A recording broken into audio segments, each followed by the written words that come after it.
Qin-Chen bergerak dengan cepat.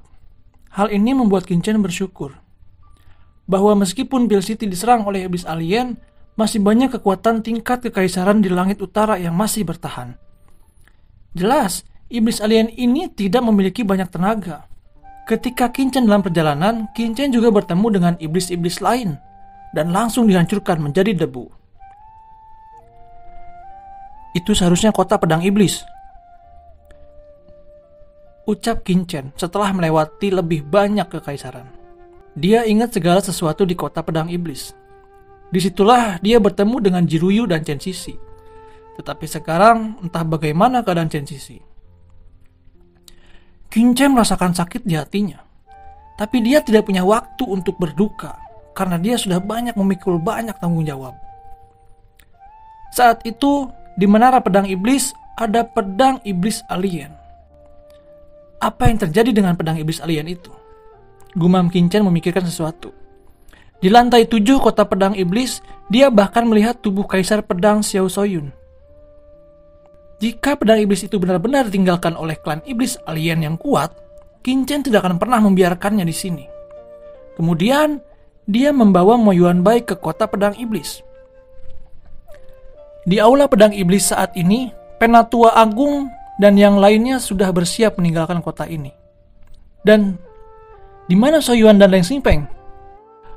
Soyuan dan Leng Xingpeng adalah murid inti yang memasuki aula menara iblis pedang bersama Qin-Chen saat itu. Keduanya sekarang mencapai ranah Kaisar Wu tahap akhir tingkat 8. Mereka juga sekte pedang iblis saat ini. Semua orang tahu bahwa dalam waktu dekat salah satu dari mereka akan menjadi penguasa sekte pedang. Tiba-tiba Leng Xingpeng muncul di hadapan Ketua Agung. Dengan acuh tak acuh dia bertanya, "Sekarang surga wilayah utara dalam keadaan kacau. Kemana kita bisa pergi? Ini adalah sekte pedang iblisku, dan aku tidak akan meninggalkan sekte ini. Soyuan dan aku akan tetap tinggal di sini. Jika ras asing datang, kami akan berusaha melawan mereka," ucap Leng Xingpeng. Mendengar itu, Penatua Agung gemetar dan marah. Leng Xingpeng dan Soyuan adalah masa depan sekte pedang iblis mereka. Penatua Agung menghela napas. Sebenarnya dia ingin tetap tinggal dan melawan ras iblis asing itu. Tetapi dia bertanggung jawab atas banyak orang dari sekte pedang iblis. Begitu banyak orang yang meninggalkan sekte pedang iblis. Cie. Ras manusia ini sebenarnya ingin melarikan diri. Sebuah suara terdengar. Ini adalah kelompok iblis alien. Targetnya adalah kota pedang iblis. Mata semua orang di sekte pedang iblis menunjukkan keputusasaan. Master sekte agung iblis marah. Dia mendesak pedang kuno di tubuhnya. Cahaya muncul dan menebas salah satu dari iblis alien. "Dasar serangga kecil!" Bayangan iblis hitam menyapu dan merenggut tubuh tetua agung. Tak lama kemudian ketua agung membalik menyerang orang-orangnya.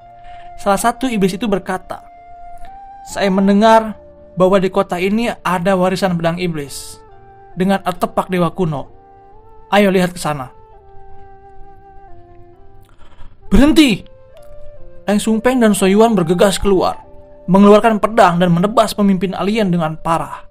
Di sisi lain, sejauh mata memandang, sinar cahaya hijau menembus ke langit. Menara iblis telah dihancurkan, dan di tempat itu, pedang tua iblis memancarkan napas yang luar biasa tertancap di tanah. Master iblis terkemuka menyeringai dan memegang pedang iblis itu. "Aku ingin mencabut pedang ini," ucapnya. Tetapi begitu tangannya menyentuh pedang itu, cahaya jahat tiba-tiba muncul di atas pedang kuno hijau tua itu.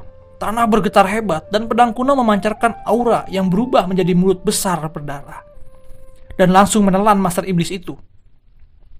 Master Iblis berteriak, berusaha melepaskan genggamannya.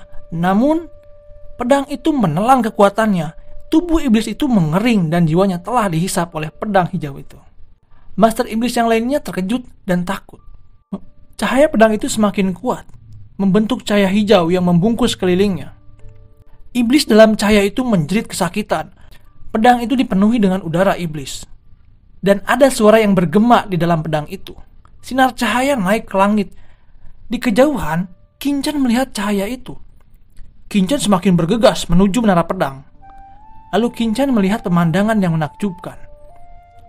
Melihat pedang hijau itu mekar dan melahap semua iblis di sekelilingnya. Di bawah pedang itu, Qin-Chen melihat dua sosok manusia terbaring di sana. Itu adalah Leng Xingpeng dan So Yuan. Dapat dilihat dari aura pedang yang melahap ras iblis ini, pedang ini bukan senjata suci dari ras iblis alien, tetapi pedang ini adalah senjata suci dari ras manusia.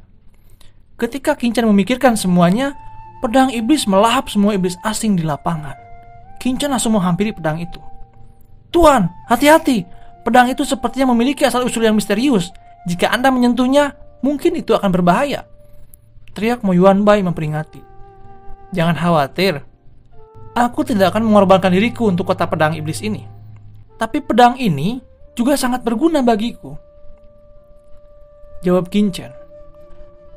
Di mata pendekar pedang, pedang seperti ini sangat menarik perhatiannya. Jika itu diperolehnya, itu akan sangat berguna untuk melahap ras iblis alien.